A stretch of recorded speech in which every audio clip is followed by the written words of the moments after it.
Shalom. Sekali lagi shalom. Puji Tuhan. 48 minggu lagi kita akan masuk tahun baru. Karena kita sudah menyelesaikan, hari ini sudah mau menyelesaikan akan bulan Januari. Kalau masuk tahun baru kan pasti indah toh, enak toh. Tetapi sadar atau tidak, kita terus berjalan dalam kehidupan ini sebagai seorang musafir yang terus berjalan, dan di dalam perjalanan itu tidak mudah oleh karena kita menjalani hidup ini di dalam perlombaan itu sendiri. Sehingga orang Kristen itu tidak lepas daripada istilah yang dipakai adalah perlombaan iman. Dan ketika kita bicara tentang perlombaan iman, Alkitab juga berbicara perlombaan itu dikaitkan dengan suatu pertandingan. Dan di dalam pertandingan itu seringkali itu dikaitkan dengan lari maraton. Itu biasanya kalau kita lihat teks yang nanti kita akan baca itu berkaitan dengan lari maraton. Dan ketika saudara dan saya berbicara tentang lari maraton, maka saya percaya bahwa kita tidak akan pernah lupa kalau saudara mengikuti perkembangan daripada gimnasium atau gimnastik dan juga maraton dan juga olimpiade. Maka olimpiade mencatat satu pribadi yang tidak akan pernah dilupakan dalam sejarah kehidupan daripada olimpiade itu. Coba munculkan fotonya. Dan kira-kira saudara mengenal orang ini? Dia bernama John Stephen Akhwari. Ada yang pernah dengar orang ini? Angkat tangan.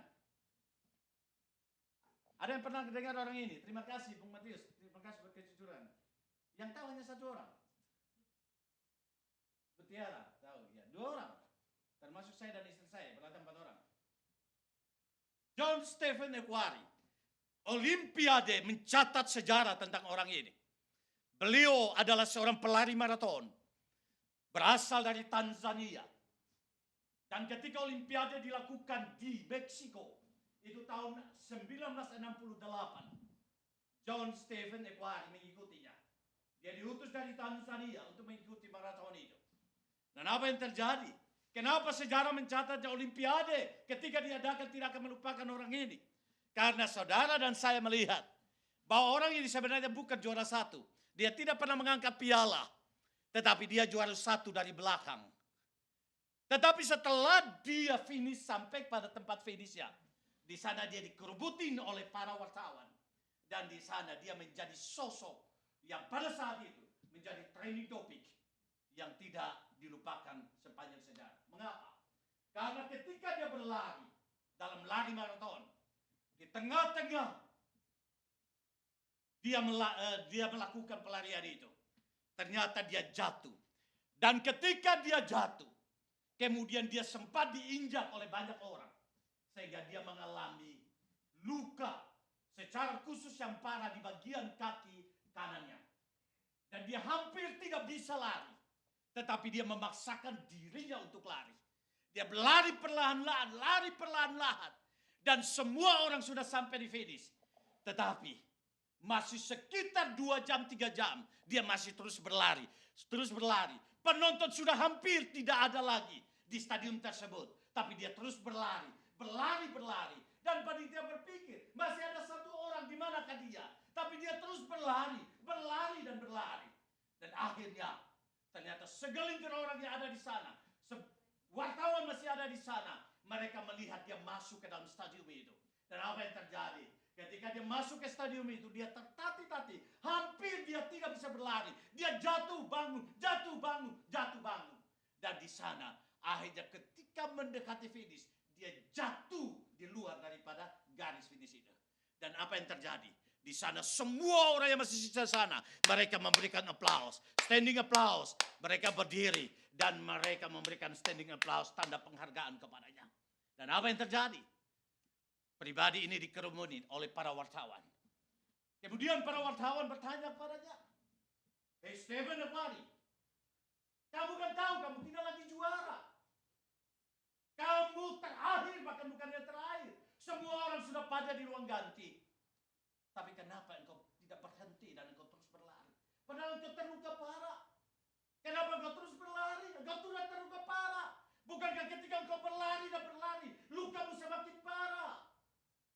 Dan itu membuat bisa saja merugikan masa depanmu. Tetapi Stephen Ekwari berkata begini, pasang telinga baik-baik. Stephen Ekwari berkata begini, aku berasal dari Tanzania. Dan aku diutus negaraku ke sini, mengikuti Olimpiade Meksiko. Aku diutus bukan untuk memulai perlombaan saja, tapi aku diutus untuk mengakhiri perlombaan ini. Aku tidak peduli juara satu atau tidak, tapi aku diutus untuk mengakhiri perlombaan ini. Maka aku harus sampai pada garis finish itu. Di sana pernyataan itu ditulis secara besar-besaran. Dan pernyataan itu setiap kali kalau saudara men-search Google dan di situ saudara menemukan Stephen Ekwari, maka statement ini terpancang begitu luar biasa di sana. Orang yang siap berlomba adalah orang yang tidak hanya mau memulai perlombaan itu, tetapi orang itu harus sampai kepada finish itu saja. Demikian pun perlombaan iman kita. Kita tidak boleh hanya memulai, tapi kita harus mengakhirinya. Kalau demikian, bagaimana Alkitab berbicara tentang perlombaan iman? Apakah kita hanya memulai dan kita tidak mau mengakhirinya? Mari kita baca teks kita hari ini. Dalam Ibrani pasal yang ke-12. Ayat 1 sampai dengan ayat yang ke-3. Ibrani pasal 12. Ayat 1 sampai dengan ayat yang ke-3. Yang mau mengakhiri perlombaan, membaca ayat yang ganjil. Yang tidak mau mengakhiri, yang hanya mau memulai, silakan membaca ayat yang genap. Apakah yang setuju dengan pembagian seperti itu? Tidak mau. Karena semuanya mau apa? Mengakhiri. Kalau demikian, baik kita semua. Mari kita membaca sama-sama. Ibrani 12 ayat 1 sampai dengan ayat yang ke-3. Mari kita baca sama-sama. 1, 2, 3. Karena kita mempunyai banyak saksi, bagaikan awan yang mengelilingi kita. Marilah kita menanggalkan semua beban dan dosa yang begitu merincangi kita. Dan berlomba dengan tekun dalam perlombaan yang diwajibkan bagi kita. Marilah kita melakukannya dengan mata yang tertuju pada Yesus, yang memimpin kita dalam iman, dan yang membawa iman kita itu kepada kesempurnaan, yang dengan mengabaikan kehinaan, tekun memikul salib, ganti sukacita, yang dia sediakan bagi dia, yang sekarang duduk di sebelah kanan takhta Allah. Ingatlah selalu akan dia, yang tekun menanggung bantahan yang sehebat itu, terhadap dirinya dari pihak orang-orang berdosa, supaya jangan kamu menjadi lemah dan putus asa. Maka pertanyaan yang muncul adalah begini. Kita semua ketika kita percaya Allah menanamkan iman dalam hidup kita. Dan selanjutnya pertanyaannya adalah bagaimana caranya supaya dalam hidup ini kita berlomba dalam iman. Tetapi kita tidak mengalami akan kelemahan. Kita tidak mengalami putus asa. Tetapi pada akhirnya kita mengalami kemenangan. Tolong slide selanjutnya. Apa rahasianya? Selanjutnya. Ya, apa rahasianya?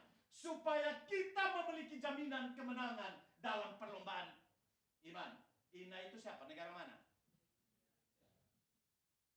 Kita mengharapkan, tidak hanya Indonesia, tetapi kita mengharapkan supaya kita bisa mengalami kemenangan di dalam perlombaan iman kita. Dalam perlombaan iman kita. Maka di dalam teks kita belajar tentang apa rahasianya.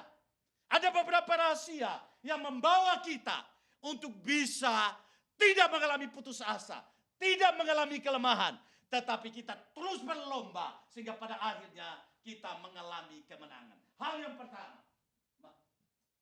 pertama adalah supaya kita tidak mengalami kelemahan tetapi kita mengalami kemenangan. Maka hal yang pertama adalah ingat baik-baik. Hidup kita mempunyai tujuan. Saya sudah seringkali ulang-ulang ini. Hidup saudara dan saya punya tujuan. Hidup saudara dan saya punya tujuan. Kenapa saya katakan demikian? Karena ayat yang pertama dalam teks ini berkata, karena kita mempunyai banyak saksi. Kata karena kita itu adalah sebuah peralihan. Kalimat peralihan. Kenapa saya katakan peralihan? Karena kita memahami bahwa itu peralihan daripada Ibrani pasal 11 ayat yang ke-39 dan ayat yang ke-40. Coba kita baca ayat 39 dan ayat yang ke-40.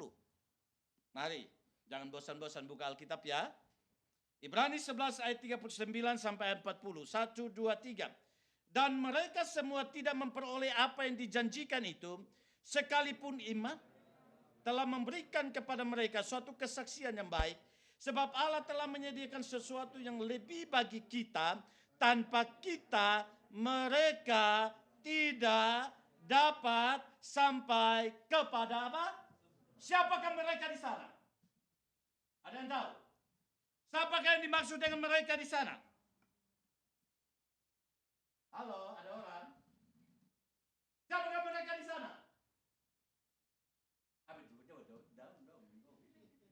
Siapakah mereka di sana? Orang-orang beriman. Siapa di situ orang-orang beriman?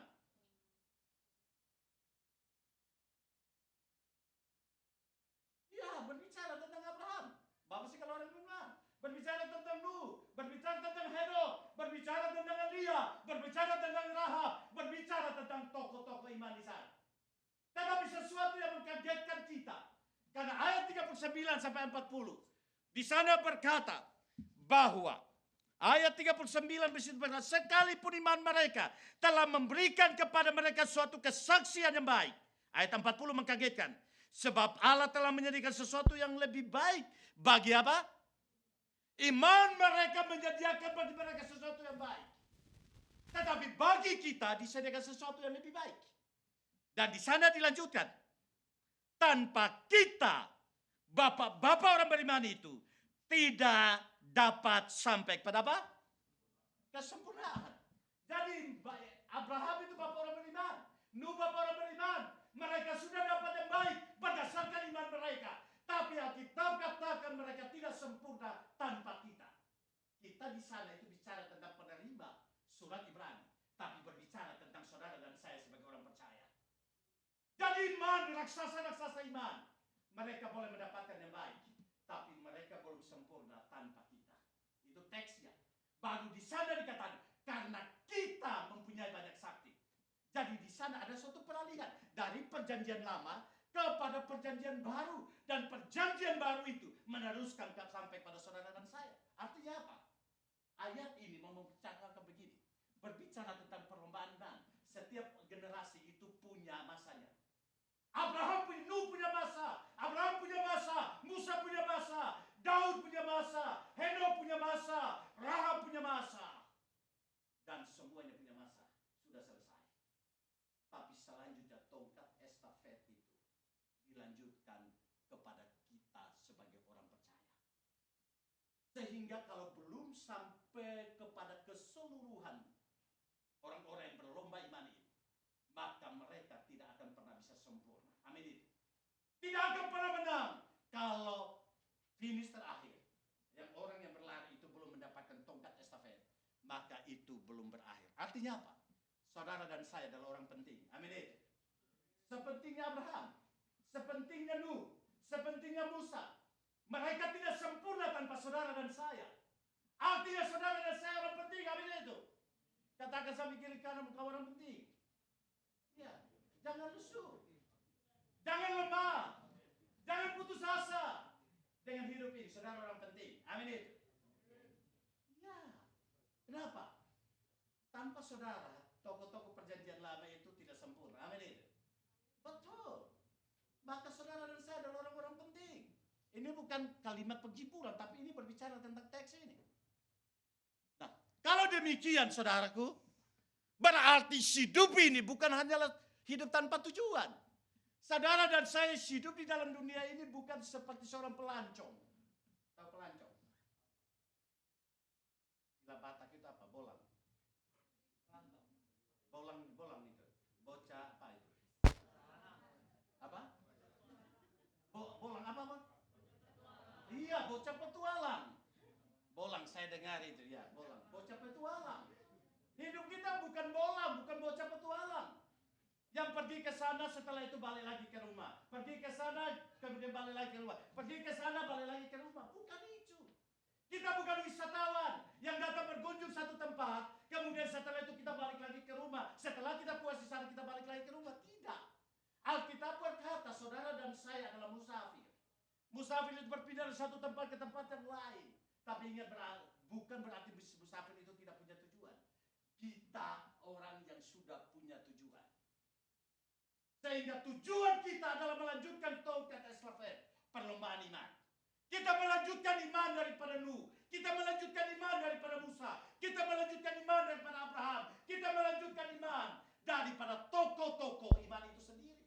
Artinya apa? Iman yang saudara terima adalah iman yang sama dengan tokoh-tokoh Alkitab. Tetapi di sana mereka berjuang mengarahkan hidup mereka kepada satu tujuan, yaitu tujuan mahkota kekekalan itu sendiri. Saudara dan saya hidup bukan tidak ada tujuan, tetapi saudara dan saya hidup ada tujuan untuk mencapai mahkota keselamatan yang Tuhan sediakan bagi kita. Tetapi di dalamnya pun ada satu penekanan penting dari Rasul Paulus. Saudara dan saya dalam perlombaan iman semakin dibentuk serupa dengan Kristus itu sendiri. Maka saya sekali lagi menekankan hal ini. Lingkungan tidak pernah memproses karaktermu. Engkau tidak pernah dibentuk oleh lingkungan.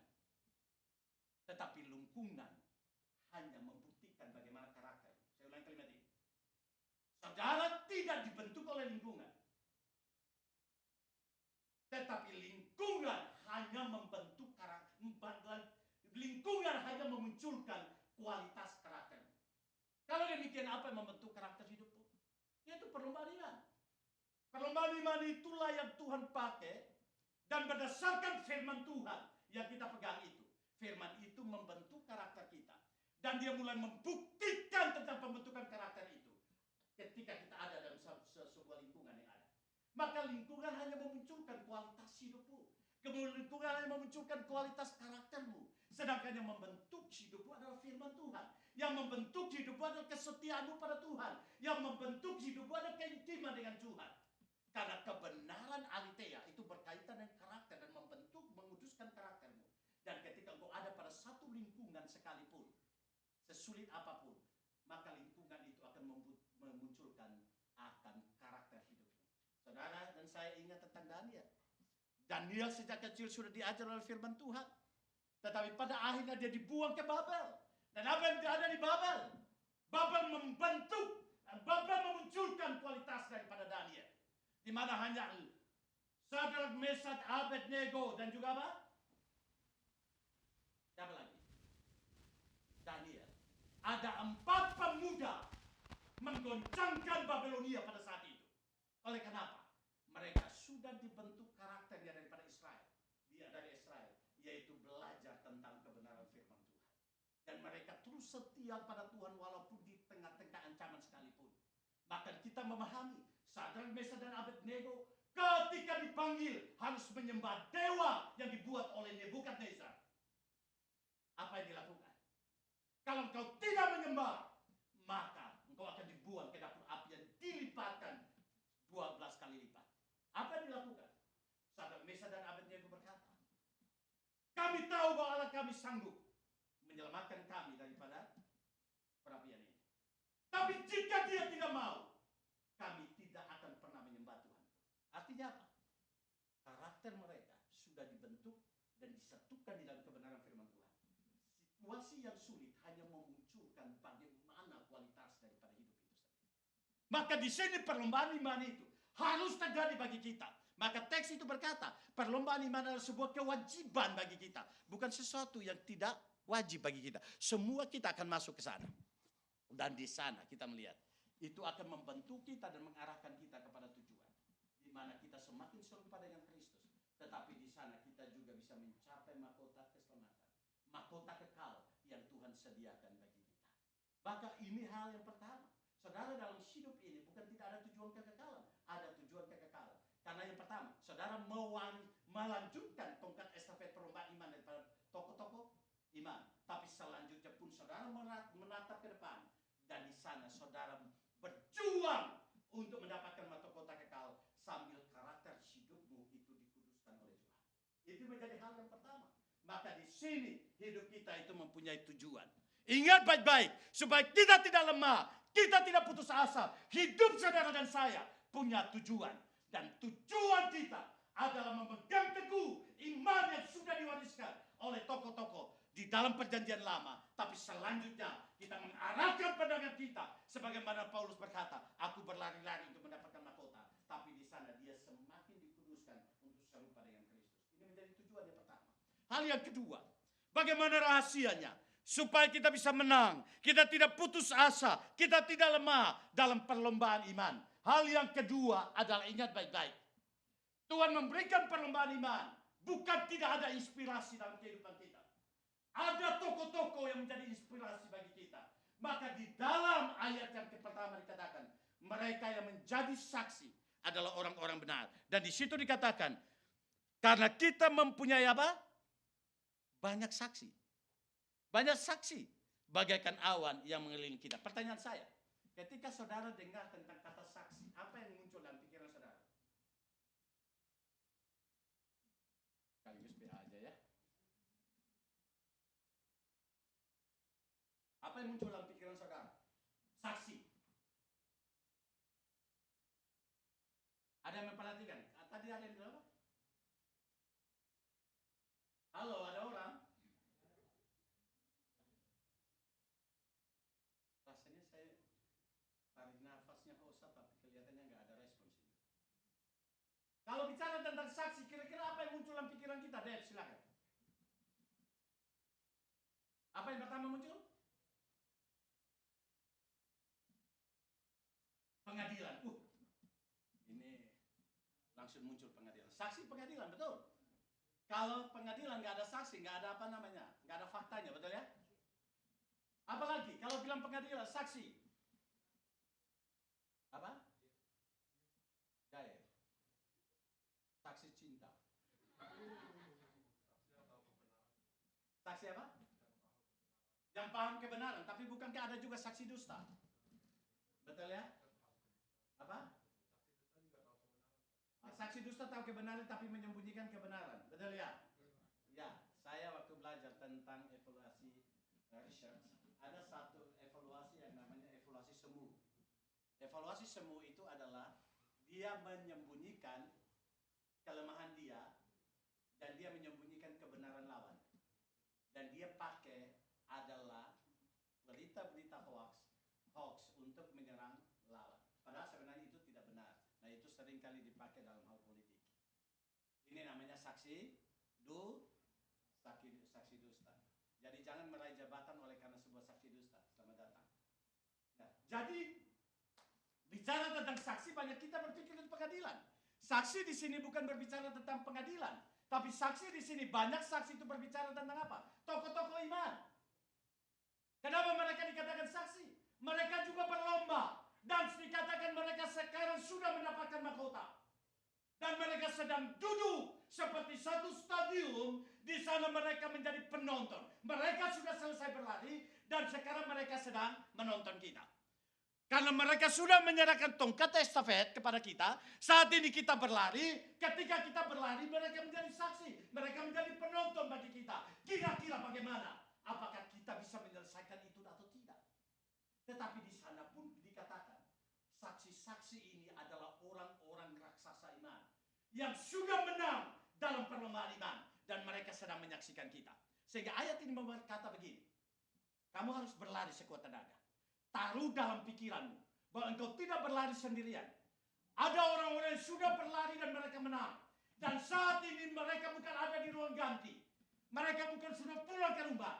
Mereka saat ini sedang duduk di stadion dan sedang menontonmu, menyaksikanmu. Pakai kesempatan mereka menyaksikanmu itu sebagai kesempatan kau bersemangat. Betul? Pertanyaan saya, kalau perlombaan sepak bola PSSI lawan Manchester United, harapan kita, harapan kan boleh toh. Kalau MU masih kecil, maka PSSI melawan Barcelona. Kalau Barcelona masih kecil, PSSI melawan Real Madrid. Itu kan harapan kita, betul ya? Pertanyaan saya adalah begini. Ketika PSSI mau main dengan Real Madrid, semangat mana? Jokowi tidak hadir dengan menterinya dalam stadium itu, atau semangat mana kalau Jokowi dan menterinya hadir? Hah? Kenapa Jokowi hadir untuk memberikan semangat? Mengapa? Kenapa? Karena dikasih sepeda. Itu maksudnya? Hah? Kenapa? Orang nomor satu Indonesia, betul? Dia presiden akan menjadi sebuah cerita ketika saya main bola kaki, walaupun tendang bola salah. Karena ketika tendang lihat presiden, kira-kira dia tertawa apa enggak, gitu kan? Dapat, tapi karena itu memberikan semangat. Kenapa dia orang besar? Menteri-menteri orang besar, anggota DPR orang besar. Dan orang besar itu memberikan semangat bagimu. Amin itu. Maka ketika engkau berlari dalam iman, ingat engkau melanjutkan tongkat dari Abraham. Engkau melanjutkan tongkat estafet dari Musa. Dan orang-orang besar itu sudah selesai dan sekarang menyaksikanmu. Bukankah itu daya dorong bagi saudara dan saya? Itu juga yang menjadi sebuah daya dorong bagi saya sebagai seorang pelayan Tuhan. Karena saya tahu, saya melayani ini melanjutkan apa yang dilakukan oleh Rasul Paulus. Amin itu. Siapa Rasul Paulus orang besar? Dia sedang menyaksikan saya sedang memberitakan firman Tuhan. Maka ketika main musik, ingat. Main piano seperti itu, ingat. Orang-orang hebat seperti Beethoven. Orang-orang hebat seperti Mozart. Orang-orang hebat seperti apa lagi itu? Ada yang masih ingat lagi? Apa? Orang-orang hebat seperti Rachel. Ya. Sedang menyaksikan engkau bermain di sana. Engkau sedang main akan gitar. Ada orang-orang hebat yang merupakan top iman sedang menyaksikan akan pelayananmu. Dan jadikan itu menjadi daya dorong dalam hidupmu. Kita punya inspirasi, betul? Kalau mereka menang, kita menang. Kalau mereka bisa menyaksikan kita, ada saatnya di mana kita akan menyaksikan generasi selanjutnya untuk melanjutkan tongkat estafet ini. Maka saya mau katakan buat kita, hal yang kedua ini menjadi sebuah inspirasi buat kita untuk terus berjuang dalam iman kita, sehingga kita tidak patah semangat di dalam mengiring Tuhan. Amin itu. Maka di sini hal yang pertama yang menjadi kekuatan buat kita, hidupmu ada tujuannya. Kau orang penting, kau melanjutkan iman daripada tokoh perjanjian lama. Tetapi mereka tidak sempurna kalau kamu tidak mencapai finish. Maka engkau berjuang harus mencapai finish. Itulah tujuanmu. Tetapi yang kedua adalah jangan lemah. Jangan putus asa. Oleh karena apa? Kita punya tokoh-tokoh inspiratif yang sudah menang terlebih dahulu. Dan itu menjadi daya dorong buat kita untuk maju dalam Tuhan. Yang ketiga, yang terakhir. Indahnya terakhir buat pendeta adalah selesai.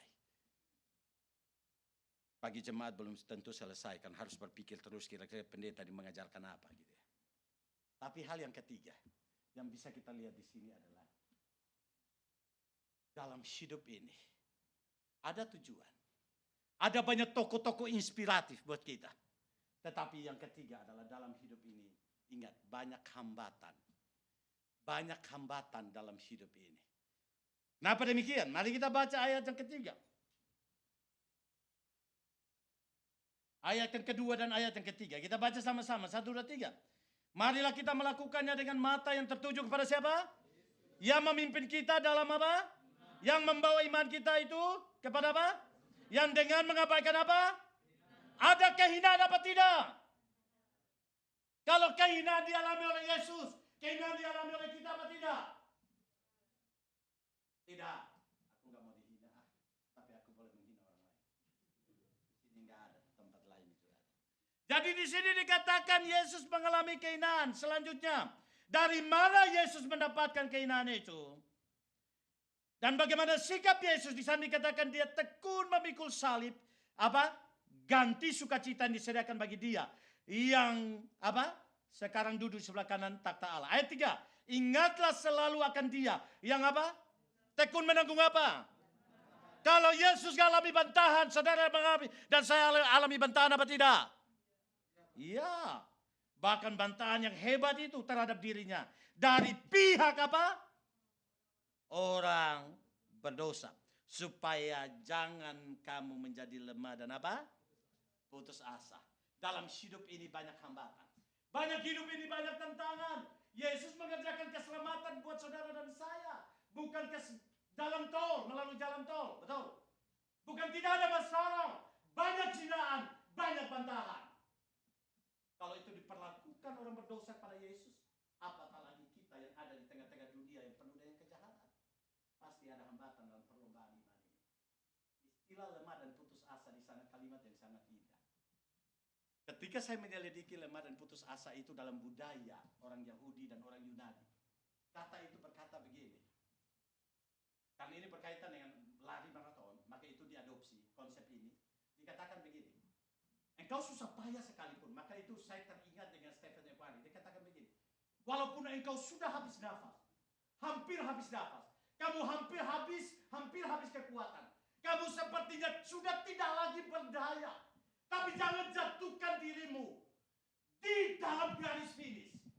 Tapi berjuanglah sekuat tenaga supaya engkau menjatuhkan dirimu di luar daripada garis finish. Artinya sudah lewat garis finish. Itu dikatakan demikian. Jadi walaupun kamu lemah, walaupun engkau putus asa, tapi jangan sampai engkau berkata sudah menyerah. Tetapi biarlah engkau berjuang sampai ketika engkau sudah melewati akan garis finish itu. Tetapi saya mau katakan buat kita, kadang kelelahan, kadang kehilangan kekuatan, kadang kejang kaki dan lain sebagainya. Itu seringkali menjadi penghambat buat kita untuk tidak kuat berlari. Kadang kehabisan air, dehidrasi dan lain sebagainya. Ketika maraton itu kadang menjadi penghambat buat kita. Tetapi kalimat itu berkata, walaupun kamu mau jatuh, tapi jangan kamu jatuh di dalam garis finish. Tapi engkau harus sudah melewati garis finish, baru engkau boleh membaringkan dirimu. Karena engkau sudah sampai pada akhir itu sendiri. Maka ketika kita melewati garis finish, maka di mana kita membaringkan tidur kita? Yaitu di tangan pangkuan Allah itu sendiri. Karena kita sudah mengakhiri. Maka di sini ada hambatan. Tapi bagaimana kita mengatasi hambatan? Ayat ini berkata, tanggalkan semuanya. Betul ya? Ayat ini berkata, tanggalkan semua hambatan itu. Dan ketika bicara tentang tanggalkan semua hambatan itu, apa yang dikaitkan ini dengan konsep orang Yunani? Kalau orang Yunani ikut lomba, biasanya semua pakaian itu dilepas. Konsep dulu ya. Semua pakaian itu dilepas dan tinggal hanya secarik kain yang menutupi bagian tertentu daripada pelari itu. Kenapa? Karena dianggap pakaian itu adalah beban yang membuat dia tidak bisa lari dengan bebas. Dan kalau saudara baca latar belakang daripada istilah gimnasium atau gimnastik, itu dikaitkan dengan orang lari telanjang. Karena di sana tidak boleh ada beban. Tidak ada pelari yang berlari bawa ransel, betul? Gak akan menang, betul ya? Iya, jangan lari bawa ransel. Tahun 2002, tanggal 13 Agustus, saya mendaki Gunung Fuji. Begini-begini, tapi sudah naik Gunung Fuji. Karena pemuda-pemudi waktu itu saya masih menggembala di Tokyo, dan di situ pemuda-pemudi katakan begini, Pak, waktu itu saya dipanggil Kak karena kelihatan awet muda. Kak, Aib, kalau kita nggak naik Gunung Fuji itu baru datang ke Jepang. Karena 2002 bulan Oktober, saya pulang ke Indonesia untuk menikahi si cantik saya. Jadi saya harus membuat satu sejarah. Akhirnya kami mendaki. Apa yang terjadi? Senang saya luar biasa. Udah mulai siap ransel besar. Isi sebuah macam barang di dalamnya. Bahkan dikatakan kalau minum wine di perjalanan Gunung Fuji itu gak terasa apa-apa. Akhirnya ada wine, saya beli wine itu, saya taruh di dalam ransel. Besar ranselnya. Bangga saya ketika mengangkat wine naik Gunung Fuji. Apa yang terjadi ketika naik? Kan biasanya kan naik dari pos 5, kalau tidak salah ya. Naik bis sampai di sana yang sudah punya pengalaman. Jalan. Baru melewati 2 pos, gos-gosan saya. Kenapa gos-gosan? Ranselnya menindih. Akhirnya ada satu teman saya, itu badannya luar biasa, saya alihkan ke sana. Tambah beban, dia ngos-ngosan juga. Akhirnya kami ngos-ngosan. Jadi akhirnya kami titiplah beban itu. Tapi waktu ketika kami pulang, kepusingan luar biasa. Kenapa? Akhirnya tinggalin aja barang itu semua sampai saat ini. Kenapa? Karena turunnya lewat jalan lain. Jadi dari jam 8 malam sampai jam 5 subuh. Pas sampai jam 5 subuh, betul ya? Jam 5 subuh, pas jam 7 matahari muncul. Panas yang minta ampun. Malamnya dingin, memang betul minum wine tidak terasa. Saya pakai double jacket ditambah dengan plastik, dinginnya menusuk. Minum wine tidak terasa apa-apa. Satu-satunya pertama kali saya minum wine, maksudnya jadi pendeta ini ya. minum wine itu di Gunung Fuji. Itu catatan sejarah juga. Dan apa yang terjadi? Kami pulang dari sisi yang lain yang ada itunya pasirnya. Rasanya ke padang gurun. Lihat di sana nggak ada ujung, lihat di sana nggak ada ujung, lihat di sana nggak ada ujung. Akhirnya kami turun. Sampai di rumah, saya berat badannya hampir 7 kilo. Jadi kalau mau kuruskan badan ke sana. Tapi apa yang terjadi? Besoknya kulit saya terkelupas seperti ular, kulit ular terkelupas. Maka saya berusaha kemana-mana pakai baju tangan panjang. Tapi ganteng saya tidak pernah berubah. Jadi kalau kita melakukan sesuatu ada beban, tanggalkan itu, baru rasa ringan. Amin itu. Nah mungkin orang maraton pakai ransel, tinggalkan itu. Demikian pun perlombaan iman, tidak boleh taruh beban di dalam yang meninggi kita.